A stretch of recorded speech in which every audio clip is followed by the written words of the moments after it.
Welcome to Smart Mindset 360, the podcast where we help you level up in every part of your life.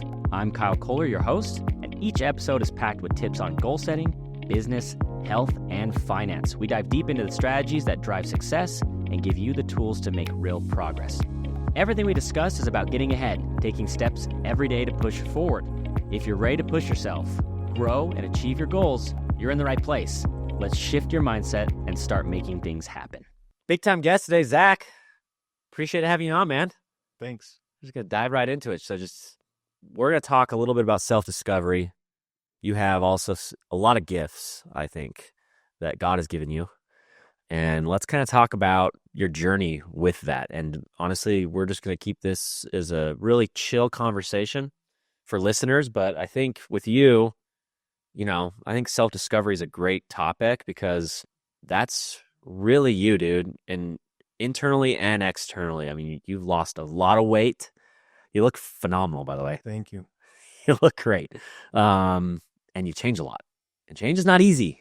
I know this because I've changed. And you think it's easy. It's not. So it just, you can do it. But it's something that I didn't realize how difficult it was. I really had to put my whole focus on to make changes. And my wife can attest that it wasn't easy, but, we go through change. But tell us a little bit about your journey with the self-discovery, my guy. Yeah, I think as you're talking, I still don't realize how difficult it is because I was the example of not change before that the only way I could figure it out was to make it easier. So it actually felt like a lot of finding ways to enjoy things or figuring out the truth so that it made sense, so that it wasn't just like I have to focus and force things, but to figure out what's really happening so that I knew what changes to make, which would have maybe the most impact or be beneficial to my personality, my life, my own thoughts, and then externally too, like how do those things affect relationships? I think that it's probably like, it feels like there's just the beginning of change, I've lost weight. So many things have changed, but it really kind of seems like it's just opened up a whole world or like an avenue of like possibility of change, or in a way it's a lot of freedom because you realize like, oh, I can actually like shift my mindset, and like I can actually shift my mindset. Like I get to decide, and then this is how you do it. So more so becoming familiar with the process of change for myself.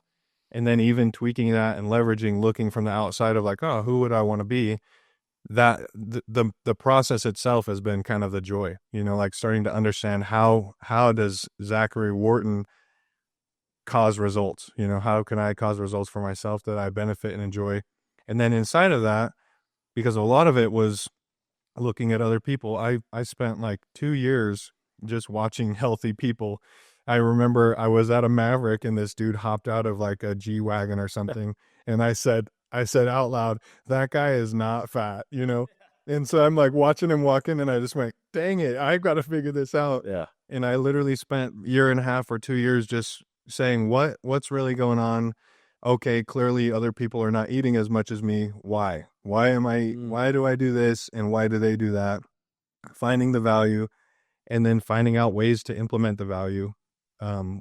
With the weight loss stuff, it was finding out what I was willing to do and not judging it, not measuring it, but saying like, okay, I'm willing to do this, but I'm going to do it and I'm going to enjoy it. If I ever stopped enjoying something, I'll say, fine, I'll find something else that's literally like, kind of probably seems unbelievable. It hasn't been too difficult because I've made the journey enjoyable and valuable like every step of the way with that specifically, weight loss stuff. That's crazy. How much did you weigh before? I was almost 400, bro. So I was 397.8 was the highest ever. And now I'm around 230. That is an amazing feat.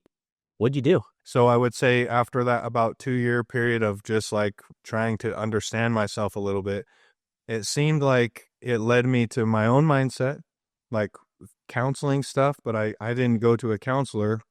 I actually had some weird moments where I was at my desk working and I felt like literally like the presence of Jesus standing next to me, like in a wild way. Yeah.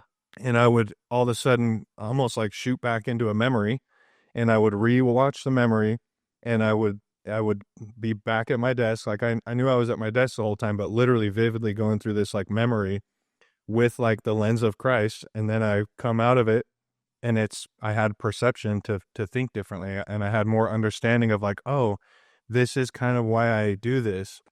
And as soon as I would have an area of understanding, why would I do the same thing? So as Yeah. soon as the truth is revealed or information that was accurate and real, I could see the value of like, oh, I shouldn't be doing this. So most of it was eating, most of it was not eating as much.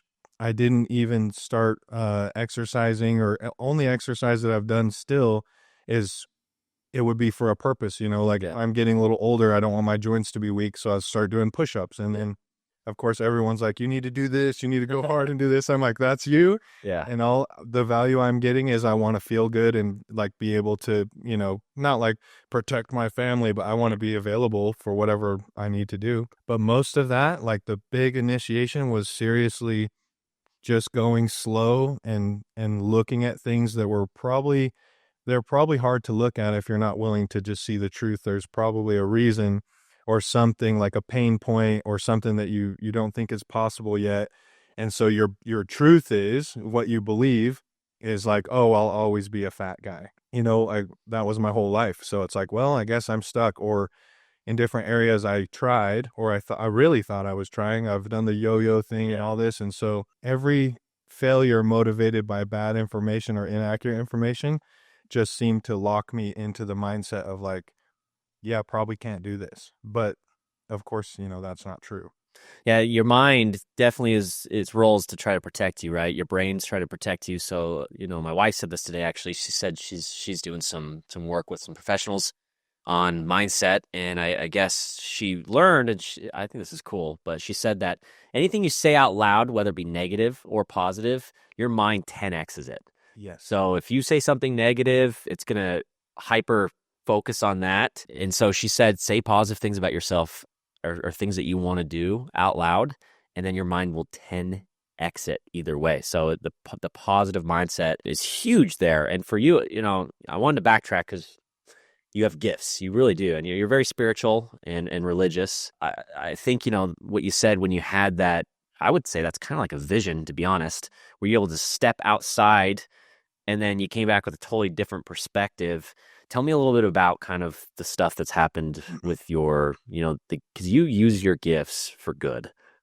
Like just some examples of, Yeah, tell me that was one of the examples, but how has your gifts been able to, because I think your gifts, you've really leaned into those on top of before you had such a negative connotation on yourself and the self-esteem there. And I've known you for a while, and really is a 180 change. But I've also noticed that even in the past, you had those gifts, but now you're really leaning into them. Yeah.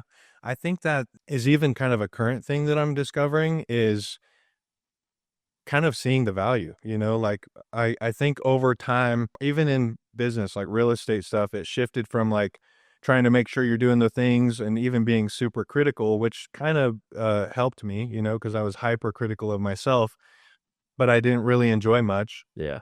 And so shifting to kind of seeing value, you have value to give that actually matters, going from a place of being kind of a broken, or a lot of times it's called like an orphan spirit, where you're not, you never had enough. And so you feel like you're not enough, to a place where it's like, okay, there's real value and people care. Oh, that was a huge thing. My perception of people, you ever have someone where like they get a compliment and they just shrug it off? Yes, all the time. So like the thing they're saying about the 10x, when you say something out loud, it's through agreement, because what we agree with, we kind of empower, and it sinks in and becomes a belief. Yeah. So one big breaking point of that kind of helped me to start seeing value, which was super uncomfortable. We were actually at this church event, and my pastor came up, and a lot of this process looked really messy. People close to us knew what we were kind of going through in this growth stuff. But I remember my pastor came up and gave me a big old hug while I'm sitting down, and he just kind of gave me a hug, and I was like, ooh, I felt so cringy and awkward. And I'm like, oh, I'm not supposed to feel cringy and awkward when somebody is just valuing me, Yeah. And so I can't really maybe explain that shift very well, but it started to break some things, and I started to recognize people meant what they said. You know, me and you Yep. go to lunch, and we've always been like actual genuine friends Hmm. first, and then business stuff's cool and fun. But to recognize and allow that value in is an agreement to, you know, I might not have loved myself very well. And so letting other people's value in helped me to recognize, oh, I am valuable. That was a big key in starting to believe it, starting to Yeah. agree with it when you have no place of, you know, there's a lot of people that literally hate themselves and don't even recognize that they do. But that helped to be kind of a springboard to then see value and go, oh, yeah, I actually value that too. Like, that's awesome. And so then, you know, seeing how people being familiar with my own journey and thoughts and their common thoughts, then even in real estate, I will have clients and you can see it all over them. You know, if there's fear, worry, extra worry that doesn't have to be there, but instead of just saying, you don't have to worry about this, now I know the process of how to kind of, instead of blaming their worry, how to deliver hope instead, you know? So, and that is the value of life for me now is like, oh yeah, I get to really know people instead of being surface level because I'm out for Yep. my own because I'm scared of everything. Mm. I get to kind of chill out, get to know people.